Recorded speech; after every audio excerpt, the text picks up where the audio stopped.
The Minnesota Timberwolves are at odds of about plus 17,000 to win the NBA championship, and at odds of plus 9,500 to win the Western Conference.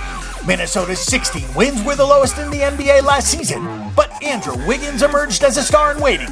The number one overall pick started off slowly, but came on as the season progressed, and his time with Team Canada surely helped him both mentally and physically. They followed that one up with another number one pick in Karl Anthony Towns, while letting Anthony Bennett go as the Timberwolves try to build for the future once again. Kevin Garnett re-signed for 2 more years at $16.5 million, while Andre Miller and Tayshaun Price were brought in for veteran leadership. The signing of Nemanja Bjelica for $12 million over 3 years made some turn their heads, but he was excellent for Serbia at Eurobasket 2015. The Timberwolves drafted Towns out of Kentucky, along with Turkey's Cedi Osman and Raheem Christmas out of Syracuse. Then Osman and Christmas were traded to Cleveland for Tyus Jones. Gary Neal and Robbie Hummel were allowed to leave, and of course Bennett was brought out after the former number one pick was drafted by Cleveland and then traded to Minnesota with fellow Canadian Wiggins for Kevin Love. Minnesota has buckets of athleticism, with Wiggins and slam dunk champion Zach LaVine leading the way, and hopefully the latter can take the shooting guard spot from Kevin Martin. Martin led the team in scoring last season, but that should go to Wiggins.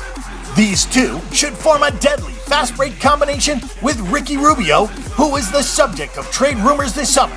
Towns is another good athlete, and he has a polished offensive game for a big man, and especially for a rookie.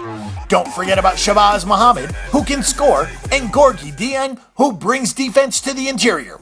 The trio of Garnett, Prince, and Miller will be there to guide the young guys. The Timberwolves will have to improve defensively, where they were dead last in the NBA. One of the issues with the young team is that they aren't always disciplined on the defensive end. While Garrett is one of the best defensive players of all time, he doesn't have the legs to do it all the time. He's only expected to play about 20 minutes per game this season. They're especially poor on the perimeter with Rubio, Martin, and Wiggins, and that puts pressure on the big man. Towns is no stopper either. Minnesota can't shoot from the perimeter, so that needs to improve as well. Overall, it's just a young team that has to get better in a lot of spots, but that will come with experience. The other issue is that the Timberwolves have a lineup that's reliant on a number of players that are injury prone. Guys like Rubio, Pekovic, and Garnett are important contributors, but the T-Wolves will need them to stay healthy, or they'll be a different team without these guys. Minnesota should improve on their win total from last season, but the playoffs are still 2 years away, especially in the bloodbath that is the Western Conference.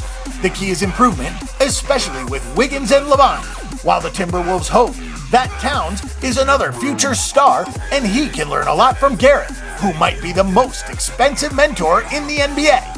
The Timberwolves, if nothing else, will be fun to watch one way or another this season. For more Minnesota Timberwolves betting information and statistics, check out the Bang the Book Betting Center. And remember that the Bang the Book Betting Center is your best resource for sports betting information before you make your weekly assault on the sports books.